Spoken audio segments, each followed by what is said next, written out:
ये हमेशा काम शुरू करने के पहले 5 से 10 मिनट का अपने वेंडर टीम को बताना है। इसमें आपका 2 चीजें कवर होंगी। पहला तो आपका टूल्स जिससे आपको काम करना है, और दूसरा जो एसओपी है हमारी, जिस हिसाब से हमको काम करना है, जो ऑर्गेनाइजेशन ने एसओपी बनाया हुआ है, जिस प्रकार से हमको काम करना है, उसके बारे में वेंडर को समझाना और उनके टेक्नीशियन को समझाना। तो सबसे पहले टीबीटी में स्टार्ट करते हैं हम presence of technicians and helper. कितने टेक्नीशियन आपके प्रेजेंट हैं फील्ड पे और कितने हेल्पर प्रेजेंट हैं फील्ड पे, उनकी जानकारी लेना और उनका अटेंडेंस लेना। डेली आप लोग अटेंडेंस शीट भरते हो, उसमें टेक्नीशियन का नाम और हेल्पर का नाम लिख के उनका एज और कहाँ के रहने वाले हैं, उनको ट्रेनिंग किसने दी है, वो मेंशन करना। उसके बाद सेकंड स्टेप आता है उनका टूल्स चेक करना। वेंडर तो आ गया, उसके टेक्नीशियन भी आ गए, हेल्पर भी आ गए, लेकिन जो जिस टूल से वो काम करेंगे उनके प्रॉपर टूल्स चेक करना।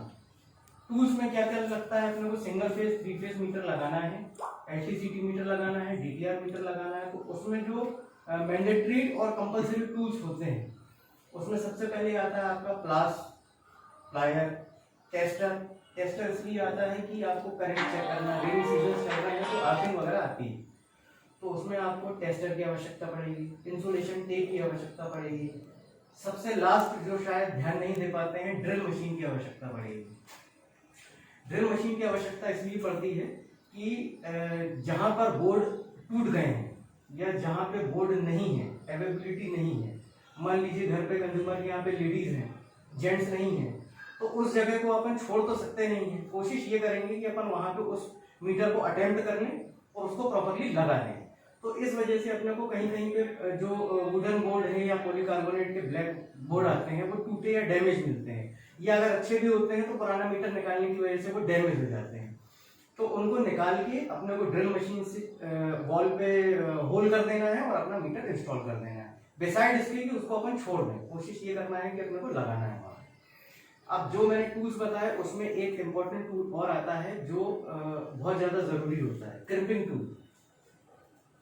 आपको स्टेप बाय स्टेप अपने वेंडर के टेक्नीशियन को बताना है कि आप जब मीटर लगाने जाओगे तो सबसे पहले काम आपका नहीं रहेगा, सबसे पहले आपके हेल्पर का काम रहेगा। आपका हेल्पर जाएगा उपभोक्ता के, विद्युत उपभोक्ता के यहाँ से मीटर जो कनेक्शन है उसका बिल लेगा। बिल लेने के बाद क्या करेगा, सबसे पहले उसका परिचय देखेगा। परिचय कैसे देखते हैं अपन की, जैसे हमारी आइडेंटिटी होती है आधार कार्ड, वैसे किसी भी विद्युत उपभोक्ता की आइडेंटिटी होती है आईवीआरएस नंबर। आईवीआरएस नंबर खोलेगा, वो अपने एप्लीकेशन में डालेगा, उसका नाम, एड्रेस, जो भी प्राइमरी जानकारी होती है वो आ जाएगी अपने मोबाइल एप्लीकेशन में। मोबाइल एप्लीकेशन में आने के बाद आपको काम स्टार्ट नहीं करना है, एक बार हेल्पर को बोलना है कि एक बार टैली कर ले, 5 सेकंड का काम। एक बार विद्युत उपभोक्ता से पूछ ले कि भैया ये फलाने का मीटर है, उनके नाम से ही कनेक्शन है, हो सकता है कि वो प्रेजेंट हो या फिर उनके रिलेटिव हो, तो वो बता देंगे कि हाँ इनके नाम का ही मीटर है। उसके बाद आपको आईवीआरएस नंबर डालने के बाद मीटर की डिटेल्स डालना है। एप्लीकेशन में मीटर की डिटेल्स आती हैं। आपने परिचय ले लिया एक आदमी का, अब उसके अस्थि पंजर के बारे में भी आप जानकारी डालोगे कि हाथ कितने हैं, पाँव कितने हैं, स्वस्थ है कि नहीं है, ये सब डालोगे तो हमारे लिए क्या हो गया, मीटर। मीटर की जानकारी भरोगे कि भैया वो सही है कि नहीं है, ब्रोकन तो नहीं है, डैमेज तो नहीं है, सब चीजें लिखी रहती है नीचे। केबल की साइज, केबल का कौन से टाइप का केबल है, आर्मर्ड है कि अनआर्मर्ड है, वो डालोगे आप। अब उपभोक्ता कंज्यूमर जो है वो डीएल है कि सीएल है। डीएल होता है डोमेस्टिक लोड और सीएल होता है कॉमर्शियल लोड। कॉमर्शियल लोड का मतलब ये है कि जिससे आमदनी हो रही है उसकी, जिससे व्यवसाय हो रहा है, आवक हो रही है जिससे, वो हो गया व्यवसाय, तो वो हो गया कॉमर्शियल लोड, व्यवसायिक लोड, जिसको अपन बोलते हैं व्यवसायिक भार, है कि नहीं, जिससे उसकी आमदनी हो रही है। मान लीजिए कोई दुकान का मीटर है, कोई टेलर की दुकान है, पानी की दुकान है, मोची की दुकान है, जिससे उसकी आमदनी हो रही है, तो वो हो गया आपका व्यवसायिक लोड। तो आपको कॉमर्शियल लोड डाल देना है। अगर दुकान नहीं है, परमाई से घर पे रह रहे हैं लोग, तो वो डोमेस्टिक लोड हो जाएगा, है कि नहीं। कभी कभी कोई मल्टी में एक पोर्शन पे दुकान डली रहती किसी किसी में, हो सकता है कि डिस्कॉम ने उसको डोमेस्टिक लोड में डाल रखा है, लेकिन उसकी आमदनी हो रही है, उससे उसका काम चल रहा है, दुकान चल रही है, तो उसको आपको चेंज करके कॉमर्शियल लोड डाल देना है कि भाई साहब ये कॉमर्शियल लोड है, डोमेस्टिक नहीं है कि नहीं। अब उसके बाद आ जाता है आपका मीटर की जानकारी, पुराने मीटर की जानकारी। तो हो सकता है कि बिल फाइल हमारी पुरानी है, बिल फाइल में पुराना मीटर नंबर गलत डाला होगा, ए की जगह बी होगा। तो जो वास्तविक स्थिति में दीवार पे लगा हुआ है पुराना मीटर, उसका ही मीटर नंबर, उसका मेक, उसका सीरियल नंबर आपको डालना है। अगर है तो वेल एंड गुड, अगर नहीं है तो उसको मिटा के, एडिटेबल ऑप्शन होता है अपने एप्लीकेशन में, उसको मिटा के आपको जो दीवार पे मीटर लगा हुआ है उसका नंबर, सीरियल नंबर डाल देना है विद मेक, क्योंकि डिस्काउंट को मेक की भी आवश्यकता पड़ती है और उसमें स्पेस रहता है कि मेक लिख सकते हो आप आराम से। मेक डाल दिया आपने। अब उसके बाद आप जब मीटर उतारोगे तो उसमें सबसे पहले उपभोक्ता का प्रश्न रहेगा कि भैया हमारी रीडिंग कितनी थी। तो उस ट्रांसपेरेंसी को बरतने के लिए हमको एक्चुअल KWH की रीडिंग की clear photo with meter number लेना पड़ता है और हमारे एप्लीकेशन में KWH डालना पड़ता है। सपोज मान लीजिए 15 KWH उसकी, तो आप 15 लिखोगे, KWH नहीं लिखोगे, KWH अपने आप वेल नोन है। और 15 KWH की फोटो लोगे, साथ में मीटर की, पुराने मीटर की इमेज भी आ जाए, ऐसी फोटो लेना है। अब उसके बाद आपका ये काम तो खत्म हो गया। अब आप मीटर लगाना शुरू करोगे, नया मीटर लगाना शुरू करोगे। लेकिन अब मान लीजिए आप मीटर लगा के चले गए, मैं सेकंड और थर्ड स्टेप बता रहा हूं कि अगर मान लो आप मीटर लगा के चले गए, एक जानकारी अधूरी रह गई है इसमें। मान लीजिए कि उस उपभोक्ता के यहाँ पे नॉन कम्युनिकेशन मीटर आने लगा, मीटर नहीं काम कर रहा है, आपको एड्रेस नहीं मिल रहा है, लेट लॉन्ग हो सकता है कि गड़बड़ हो जाए, तो एक दूसरा जरिया होता है उसको फोन करके उसका एड्रेस पूछने का। तो वो फोन करके एड्रेस पूछने का जरिया तब क्रिएट होगा जब आप उसका मोबाइल नंबर लोगे, करेक्ट मोबाइल नंबर। अगर उसका मोबाइल नंबर एप्लीकेशन में डला है तो उससे एक बार पूछ लेना है कि भाई साहब सो एंड सो आपका मोबाइल नंबर है, चालू स्थिति में है। बोलता है हाँ, तो कोई दिक्कत नहीं है। अगर बोलता है नहीं भाई साहब ये नहीं है, बदल गया है, आप नंबर दूसरा लिख लो, तो अपने को कंपलसरी वो मोबाइल नंबर लेना है। उसके दो रीजन है। पहला रीजन, आप जब मीटर पंच करोगे, सबमिट करोगे अपने एप्लीकेशन में नया मीटर लगाने के बाद, तो उपभोक्ता के पास ओटीपी जाता है। हो सकता है तुरंत चले जाए या थोड़ा सा समय लगे, लेकिन ओटीपी जाता है। ओटीपी में उसको पूरी जानकारी मिलती है कि हमारा पुराना मीटर का नंबर क्या था, आईजीआरएस नंबर क्या है, हमने जो आपने जो मीटर उतारा है उसकी फाइनल रीडिंग क्या थी, और आप जो मीटर लगा रहे हो उसका मीटर सीरियल नंबर क्या है, किस डेट को आपने लगाया है और उसकी स्टार्टिंग रीडिंग क्या है। ये जानकारी उपभोक्ता को मिल जाती है। जब किसी उपभोक्ता का मीटर बदलता है तो उसके मन में बहुत सारी दुविधाएं रहती हैं कि ये मीटर क्यों बदल दिया, हमको कोई जानकारी नहीं दी, हमको कोई स्लिप नहीं दिया, हमको मीटर चेंज स्लिप नहीं दी, पहले पुराना डिस्कॉम हमको बड़ा सा लेटर देता था। तो ये जानकारी हो सकता है कि थोड़ी देर बाद, 5 मिनट 10 मिनट बाद उसके पास आए, लेकिन पर्याप्त स्थिति में उसके पास पहुंच जाती है, ताकि उसके मन में कोई दुविधा ना रहे कि हमारी रीडिंग कितनी थी, इन्होंने मीटर क्यों बदल दिया। महत्वपूर्ण बात यह है कि आपको अपने टेक्नीशियन को, अपने हेल्पर को, अपने वेंडर को ये बोलना है कि उपभोक्ता से किसी भी बारे में बात ना करें। अगर कोई प्रश्न पूछता है कि स्मार्ट मीटर क्या है, इसका क्या काम है, आपको क्या फायदा होगा, हमको क्या फायदा होगा, क्यों बदला जाना है, आपको डील करना है, ना कि वेंडर को, ना वेंडर के टेक्नीशियन को और हेल्पर को। क्योंकि बहुत सारी भ्रांतियां ये लोग फैला देते हैं कि भैया आप बिल नहीं भरोगे तो कट जाएगा। तो बिल पे ही कंज्यूमर तो होता है, लेकिन एक मन में अड़चन आ जाती है उसकी, कह रहे यार अपने आप कट जाएगा, मैं कहाँ भागूंगा, मैं किसके पास जाऊंगा मिलने के लिए। तो ये सब बातें नहीं करना है। आप लोग एजुकेटेड हो, आप उस चीज को लीड करना कि भैया बताइए, आपका कोई क्वेश्चन हो तो आप मेरे को बताइए। नहीं, अगर आपको जवाब देते आ रहा है, नहीं समझ में आ रहा है, डिस्काउंट के लाइनमैन को कर सकते हो एट अ प्रेजेंट। अगर उसके बाद भी वो उसको असुविधा हो रही है या फिर वो नहीं जवाब दे पा रहा है, बहुत सारी चीजें स्मार्ट मीटर के बारे में नहीं मालूम होती है लाइन स्टाफ को भी, तो आप मेरे को फोन कर सकते हो, आप कंसर्न एई को, जोनल इंचार्ज को फोन कर सकते हो कि साहब ये कुछ पूछ रहे हैं, इनका कुछ समस्या है, तो आप एक बार निदान कर दें। बहुत से उपभोक्ता कभी कभी ऐसे होते हैं कि स्मार्ट मीटर के अलावा भी बहुत सारी चीजें पूछना शुरू कर देते हैं, भैया नया कनेक्शन लेना है, क्या चार्ज लगेगा, क्या नहीं, अपनी तरफ से कुछ भी नहीं बताना है। आपका एक स्टेटमेंट, आपके टेक्नीशियन का एक स्टेटमेंट हमको कॉम्प्रोमाइज करवा देगा वहां फील्ड पे। नए कनेक्शन का क्या पैसा लगता है, क्या डॉक्यूमेंट जमा होते हैं, भाई साहब हमको नहीं मालूम, हम तो मीटर रिप्लेस करने आए हैं, जो बात करना है आपको लाइनमैन बुला देते हैं, उससे बात कर लो, आपको कोई भी एंटरटेनमेंट नहीं करना। हो गया आपका काम। आपके हेल्पर ने पुराना डाटा भर दिया, अब आपको टेक्नीशियन को बुलाना है उस हेल्पर के साथ जो मर्ज है टेक्नीशियन, उसको बुलाना है, उसको बोलना है सावधानी पूर्वक पुराना मीटर उतारे। सावधानी पूर्वक इसलिए बोल रहा हूँ ताकि जब पुराने मीटर उतारे जाते हैं तो कभी कभी देखा गया है कि उनकी डिस्प्ले खराब हो जाती है, टूट जाती है, हैंडलिंग करने में, ट्रांसपोर्टेशन करने में डैमेज हो जाती है। तो जब डिस्कॉम ऐसा रेफर करता है तो बहुत सारे क्वेश्चन, बहुत सारे ब्लेम, बहुत सारे प्रश्न उठते हैं उनके दिमाग में कि कहीं मैनिपुलेशन तो नहीं कर दिया आपने रीडिंग में, कहीं आपने जानबूझ के डिस्प्ले फॉल्टी तो नहीं कर दी। उनको समझाना बड़ा टफ टास्क हो जाता है। इस वजह से आपको अपने टेक्नीशियन को, अपने हेल्पर को, अपने वेंडर को ये बार बार ध्यान में बोलना है कि जो पुराना मीटर आप निकालोगे उसको बड़े सावधानी पूर्वक निकालना है। जितना इंपॉर्टेंट स्मार्ट मीटर है उतना ही इंपॉर्टेंट पुराना मीटर है। अब जब स्मार्ट मीटर लगाएगा आदमी तो लगाते समय आपको कुछ चीजों का ध्यान रखना है। अपने टेक्नीशियन को बार बार ये बोलना है, आप 4 स्क्रू पे लगाओ, कंपनी द्वारा, ओईएम द्वारा 4 स्क्रू देते हैं। पटिए पे अगर वो फिट नहीं हो रहे हैं तो उन स्क्रू को आप रख लीजिए। आप जो पतले 1.5 इंच के ब्लैक कलर के वुडन स्क्रू आते हैं, मार्केट में अवेलेबल होते हैं हार्डवेयर की दुकान पे, आप उनको यूज कीजिए। उससे आपका टाइम कंज्यूम नहीं होगा ज्यादा, बहुत इजीली लग जाएगा। आपको 4 स्क्रू लगाना है, मीटर को प्रॉपर्ली टाइट करके लगाना है, मतलब स्क्रू ढीला ना हो। कभी कभी क्या होता है कि 4 स्क्रू दिखाने के लिए तो लगा दिए लेकिन बड़े लूज होते हैं, वो मीटर हिलता है, आप हाथ से अगर हिला के देखोगे तो हिलने लगता है। आपको बोर्ड में प्रॉपर्ली टाइट करना है उनको। आपने टाइट कर दिया, अब आप क्या करोगे, इनकमिंग केबल जो आ रही है, आपने जब पुराना मीटर उतारा था तो एक चीज ध्यान रखना, ये माइनर चीजें होती हैं, बहुत छोटी छोटी चीजें होती हैं जो बार बार आप अगर टेक्नीशियन को बताओगे तो फॉल्ट की स्थिति जो है बहुत मिनिमाइज हो जाएगी, कम हो जाएगी। आप जो पुराने मीटर में से फेस और न्यूट्रल निकालोगे इनकमिंग का, तो उसके पहले आप आउटगोइंग का लोड और निकाल दोगे, डिस्कनेक्ट कर दोगे।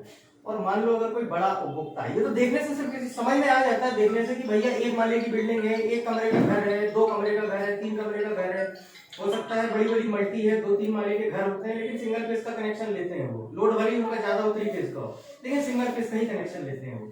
तो वहां पे इन्वर्टर लगने के चांसेस बढ़ जाते हैं। वो लोग अपना बैकअप तैयार करके रखते हैं, इन्वर्टर तैयार करके रखते हैं कि बाय चांस अगर कभी फॉल्ट हो जाता है, कोई लाइट चली जाती है तो इन्वर्टर के थ्रू सप्लाई चालू हो, सुचारू रूप से चालू रहे, वो बाधित ना हो। तो आपको सबसे पहले ये देख लेना है, इतना अनुभव तो टेक्नीशियन को भी हो जाता है कि अगर बड़ी बिल्डिंग हो तो हो सकता है कि इन्वर्टर लगा हो, तो आपको सबसे पहले इन्वर्टर की सप्लाई ऑफ कर देना है। क्यों?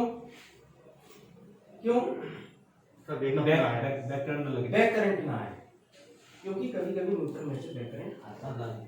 ठीक, पानी का सीजन है तो डेफिनेटली 99% चांसेस रहते हैं कि सप्लाई ऑफ होती है, बाधित होती है उपभोक्ता की सप्लाई और इन्वर्टर पे काम चलता है, तो वो सप्लाई आपको ऑफ कर देना है, आउटगोइंग का लोड अलग कर देना है। इनकमिंग तो ऑटोमेटिकली चालू है। अब इनकमिंग निकालने के लिए आपको ये ध्यान रखना है कि फेस का वायर जब भी आप निकालोगे तो उसको फेस और न्यूट्रल को हमेशा ऐसे निकालोगे, एक छोटा एक बड़ा, एक छोटा एक बड़ा। ठीक, पहला तरीका ये हो गया।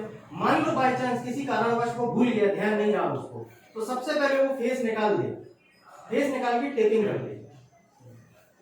ठीक, टेपिंग कर दे, उसके बाद वो निकाल ले। अगर वो ऐसा नहीं करता है तो दोनों शॉर्ट हो जाएंगे, फॉल्ट हो जाएगा। जहां आपको 10 मिनट लगना था मीटर लगाने के लिए, वहां 1 घंटा लग जाएगा। लाइनमैन को बुलाओगे, वो आधे घंटे बाद आएगा, उसके बाद फिर उपभोक्ता को झेलोगे, वो 10 तरह के सवाल पूछेगा, उसके बाद उसको मीटर लगाने में 1 घंटा लग जाएगा। तो ये माइनर सी चीज हो गई जिसको आपको ध्यान देना है। आपने निकाल लिया, डिस्कनेक्ट कर लिया पुराना मीटर, नया मीटर लगाया 4 स्क्रू पे। अब आपको केबल अंदर डालना है, तो आप सबसे पहले लोड का फेस न्यूट्रल लगा दोगे, इनकमिंग का न्यूट्रल लगाओगे और इनकमिंग का फेस लगाओगे आखिरी में। लेकिन लगाओगे कैसे? जो अपने को वो मिलते हैं, क्या बोलते हैं उसको, लग्स, उसको आप प्रॉपर्ली डालोगे। लग्स के साथ में क्या होता है, बहुत सी मीटरिंग कंपनियां आइसोलेशन ग्लू भी देती है, जो ओईएम के साथ आती है, आइसोलेशन ग्लू होता है। अकेला लग्स के साथ कभी भी उसको क्रिम्प नहीं करना चाहिए, उसमें आइसोलेशन ग्लू भी आता है ताकि उसमें एयर गैप ना रहे, बहुत कम चांसेस हो जाते हैं। लेकिन वो पुराना जमाना था, उस टाइम पे ग्लू चलते थे, लग्स बहुत प्रॉपर एल्यूमिनियम के नहीं आते थे, अच्छी क्वालिटी के नहीं आते थे, अब अच्छी क्वालिटी के आने लगे हैं। लेकिन जो सही तरीका होता है उसमें ग्लू लगा के, ग्लू को डालना पड़ता है, फिर लगाते हैं और क्रिम्पिंग टूल से क्रिप कर देते हैं ताकि ये गोंद की तरह, एक फेविकोल ग्लू की तरह काम करती है। उसमें एयर गैप बिल्कुल भी ना के बराबर होता है, नेग्लिजिबल होता है, हीटिंग नहीं होती उसमें।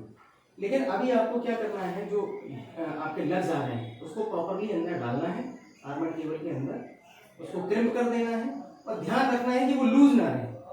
अगर लूज रहे वो तो वो डेफिनेटली हीट अप होकर स्पार्क करेंगे, गैस बनाएंगे, जिसकी वजह से जल जाएगा टर्मिनल। तो ये आपको बराबर से ध्यान रखना है, टेक्नीशियन को बोलना है। आपने चारों पॉइंट पे, चारों तार पे लग्स लगा दिए, क्रिम्प कर दिया, अंदर डाल दिया, ठीक। आपको टेक्नीशियन को बोलना है कि जो दो स्क्रू होते हैं टर्मिनल के उसको प्रॉपरली कस दे और एक बार हल्का सा हिला के देख ले कि कहीं निकल तो नहीं रहा, तार निकल तो नहीं रहे। इतना काम करने में मुश्किल से 2 सेकंड लगते हैं, 2 से 3 सेकंड लगते हैं। टाइट किया उसमें, बस हिला के देख ले कि कहीं लूज तो नहीं है। उसके बाद फिर आपको टर्मिनल कवर लगा देना है। बहुत से कंज्यूमरों के यहाँ पे साइट विजिट के दौरान ये पाया गया है कि उपभोक्ताओं के यहाँ सीलिंग तो हो जाती है परंतु टर्मिनल के कवर कसे नहीं रहते हैं। उसका बड़े माइनॉरिटी ध्यान रखना है। इसलिए ध्यान रखना है कि आपने, चलिए बताता हूँ, बाद में बताता हूँ। टर्मिनल को कस देना है, हो गया। अब आपको जो बाहर का आउटर बॉडी है उसको भी बंद कर देना है और लाइनमैन को बोल देना है कि आप एक बार चेक कर लो अगर अवेलेबल है तो, और सीलिंग कर लो। लेकिन वो करने के पहले उपभोक्ता से एक बार कंफर्म कर लेना है कि भाई साहब आपकी लाइट आ गई या नहीं आई। इन्वर्टर बंद किए, क्योंकि इन्वर्टर अगर वो चालू करेगा तो सप्लाई तो अपने आप आ जाएगी, पता ही नहीं चलेगा कि हाँ चालू हो गई। आपको पूछ लेना है, कंफर्म कर लेना है कि आपकी लाइट आ गई या नहीं आई। अगर उपभोक्ता बोल देता है लाइट आ गई, दैट मीन्स आपका जो बाद में सर्वे करने जाओगे आप, डिस्प्ले फॉल्टी है, नोड काम नहीं कर रहा, मीटर की डिस्प्ले बंद है, ये चीजें आपकी तुरंत रिजॉल्व हो जाएंगी। तुरंत टेक्नीशियन देख लेगा कि भाई रीडिंग आ रही है, फोटो ले लेगा, कंज्यूमर ने भी बोल दिया हाँ सप्लाई होने हमारी। बाद में उपभोक्ता आपको परेशान नहीं करेगा ना, जोर से फोन करेगा कि भैया मीटर लगा था लेकिन अभी तक हमारी डिस्प्ले नहीं चल रही, लाइट नहीं आ रही है। बाद में फिर फील्ड विजिट करना पड़ता है। तो ये एक बार क्रॉस चेक करना हो गया आपका। अब आप जो काले कलर के ग्लैंड है, एक बात ध्यान रखना है कि आर्मर्ड केबल इनकमिंग की हमेशा ग्लैंड के अंदर तक जाए, बाहर ना रहे। ग्लैंड के अंदर तक जाने का रीजन ये है कि कुछ केसेस में ऐसा होता है कि उपभोक्ता टेम्परिंग करने की कोशिश करते हैं। टेम्परिंग तो ना के बराबर होती है स्मार्ट मीटर में, लेकिन फिर भी बाहर तो आता नहीं उपभोक्ता। तो ग्लैंड अगर आप कस दोगे और आर्मर्ड केबल अंदर रहेगी तो कहीं बाईपास नहीं कर पाएगा वो कट मार के, क्योंकि पतले जीआई से भी बहुत पतले धागे के बराबर जो वायर होते हैं ना, उससे भी वो टेम्परिंग कर लेते हैं जो कलाकार होते हैं। तो आपको बाईपास ना करने के लिए आपको प्रॉपर्ली आर्मर्ड केबल को अंदर तक डालना है, ग्लैंड के अंदर तक। इतनी बात आई समझ में आपको?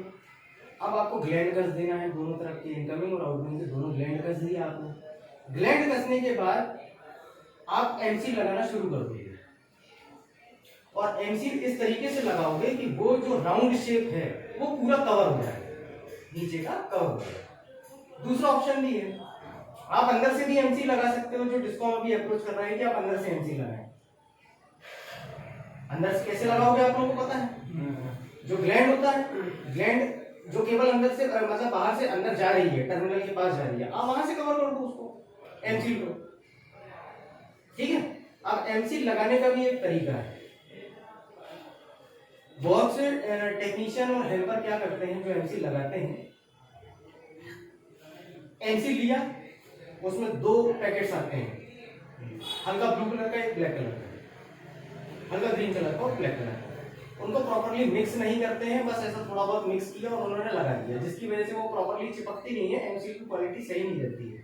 एक तो रंग बिरंगी दिखती है, दिखने में भी अच्छी नहीं लगती है। कोई डिस्कॉम ऑफिशियल आता है तो बोलता है कि आपकी क्वालिटी खराब है, और उसका तरीका भी वो सही नहीं है, क्योंकि उसकी फिक्सिंग जो कैपेसिटी है वो प्रॉपर नहीं रहती है। आपको क्या करना है, ये चीजें बताना है। आप एमसी लो, दोनों कंपोनेंट को प्रॉपर्ली मलो अच्छे से, और तब तक मलते रहो जब तक उसमें थोड़ी सी हीट उत्पन्न ना हो जाए। हल्की से जब गर्मी आ जाएगी आपके हथेली पे, अपने आप गर्मी आने लगेगी मलते मलते, आपका जो सॉल्यूशन है एमसी का वो एकदम ब्लैक हो जाएगा, कार्बन ब्लैक। तब कहीं जाके आपका एमसी लगाना वो प्रॉपर लगेगी और वो प्रॉपर फिक्स होगी। वो निकलना असंभव है जब तक आप उसको हैमर से ठोकोगे नहीं।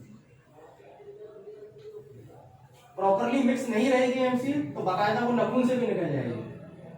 तो ये चीज का ध्यान रखना है। आपका लग गया, सीलिंग हो गई।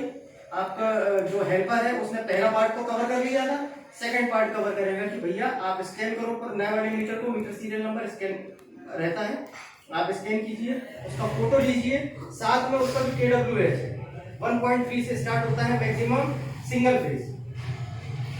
बहुत से उपभोक्ता ये बोलते हैं कि भैया 1.3 से क्यों स्टार्ट हो रहा है, वो हमारे टेस्टिंग के दौरान लोड लगाया जाता है, इस वजह से 1 या 2 यूनिट कंज्यूम होती है। मैक्सिमम देखा गया है कि जितने अपने स्मार्ट मीटर लगते हैं या जो भी मीटर हो, आपके नॉन कन्वेंशनल मीटर भी हो, वो टेस्टिंग के बाद 1.5 यूनिट से ही उनकी रीडिंग स्टार्ट होती है। 1.5 यूनिट तक वो टेस्टिंग में लगाया जाता है। और 3 फेज के मीटर हमेशा 3 यूनिट 5 यूनिट तक कंज्यूम किए जाते हैं। बहुत सारे पैरामीटर होते हैं 3 फेज के मीटर में टेस्ट करने के लिए। तो ये आपका जब पंच हो जाएगा, सबमिट हो जाएगा, तब कहीं जाके आपका प्रॉपर एक इंस्टॉलेशन होगा। ये डेली आप अगर बताओगे तो जितना मैंने आधे घंटे में आप लोगों को बताया है उसमें मुश्किल से आपको 5 से 7 मिनट या 10 मिनट मैक्सिमम लगेगा बताने में। 10 मिनट अगर आप डेली बताओगे तो उनके दिमाग में वो चीज रिकॉर्ड होती रहेगी, बार बार उनके दिमाग में ये चीज आती रहेगी कि भाई ये चीज हमको करना है।